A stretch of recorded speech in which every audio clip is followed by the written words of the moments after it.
Why do you say sorry even when you know clearly that you did nothing wrong? Why does your body tense the moment someone changes their tone, as if danger appears? Why do you rush to smooth everything over just to avoid the feeling that someone might be disappointed or angry? Why do you feel anxious whenever others seem unhappy, even when they never said it was your fault? These reactions appear most often when you are tired, stressed, or when someone suddenly shifts their attitude.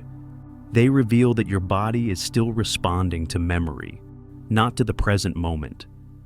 When this happens again and again, it does not mean you are too sensitive. It means your inner child is calling for help through the same responses it once used to survive. These are not signs of being gentle. They are survival reactions learned in childhood. Recognizing these 5 signs is not about blaming yourself. It is about understanding that you are not wrong, only carrying old responses into a new life. So you no longer have to live in old fear or exhaust yourself trying to please everyone. These reactions follow a clear logic once you look beneath the surface, and that understanding brings relief rather than blame.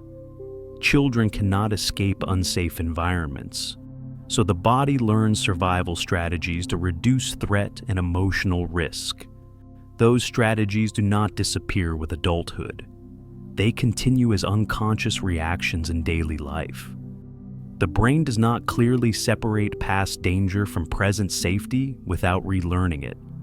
What seems like personality is often the result of long-term vigilance.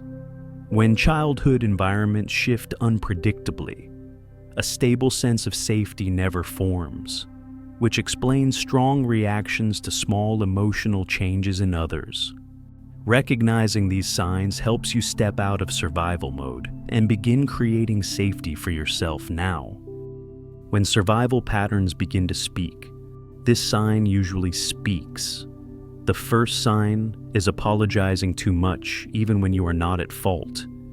You say sorry for the smallest moments, instinctively, as if a tiny mistake could turn into something dangerous. This pattern forms when a child learns that accepting blame fast is the quickest way to stop adult anger, teaching the body that apology equals safety. Even now, your nervous system may still obey that rule, long after the danger is gone. The urge often arrives with chest tightness or inner unease when you resist apologizing.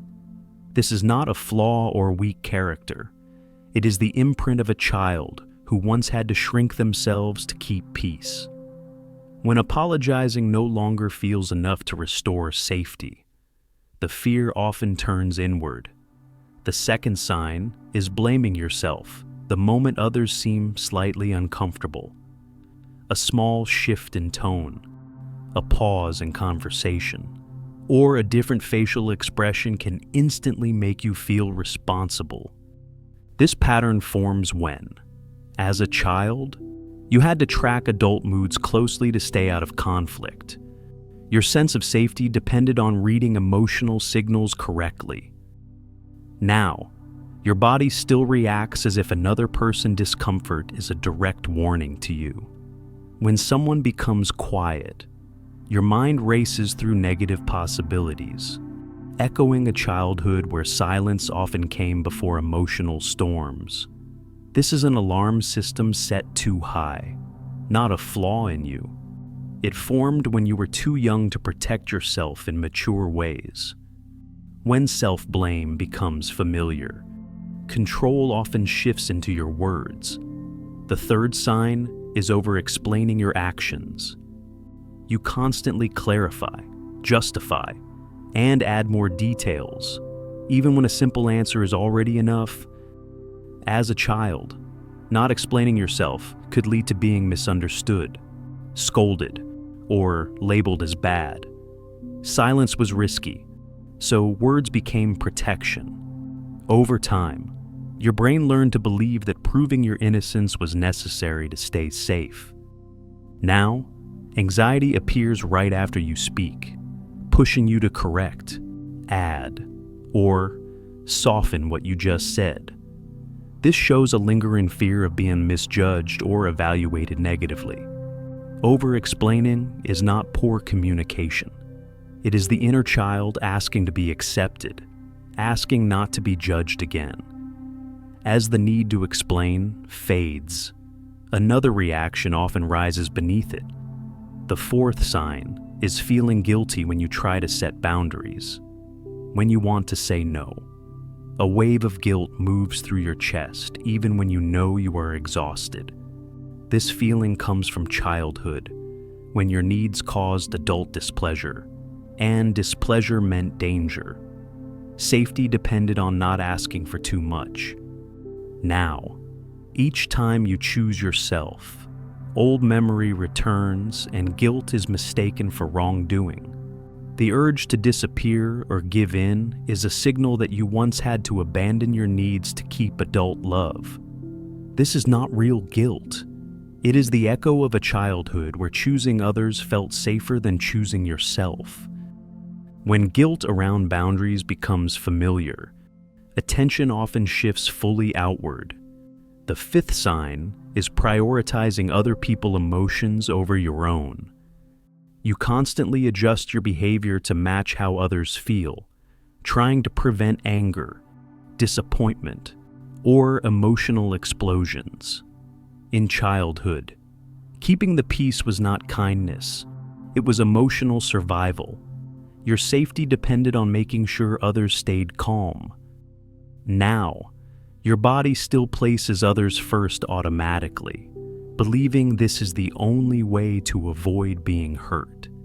You scan faces, tones, and moods before checking in with yourself, reflecting a childhood where your feelings were not given space.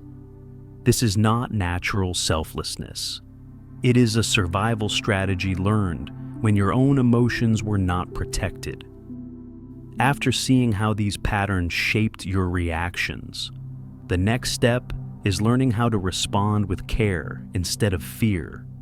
When you recognize these signs in yourself, you may feel pain, sadness, or the shock of realizing how long you have been hiding. Nothing is wrong with you. These responses once protected you in the only way available at the time. When an old reaction appears, pause briefly to remind your body that the environment has changed. Slow, deep breathing sends safety signals to an over-alert nervous system. Practice creating small boundaries to teach your brain that love is not lost when limits exist.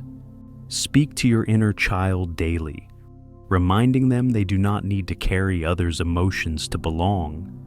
Healing does not demand instant change. It asks for patience with the part of you that learned to be afraid for too long. These signs are not your failure. They are proof that you endured an environment you never should have had to survive. You have survived long enough. Now, you are allowed to live in ways that bring calm, not constant shrinking. When you listen to your inner child, you are not only healing the past, you are rewriting how you choose to be treated in the future. You deserve a life where you do not apologize for existing.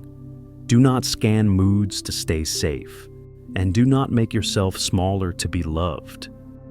You are not alone. Many carry these silent responses, never knowing they were not wrong. This journey is not about returning to the past. It is about coming home to yourself.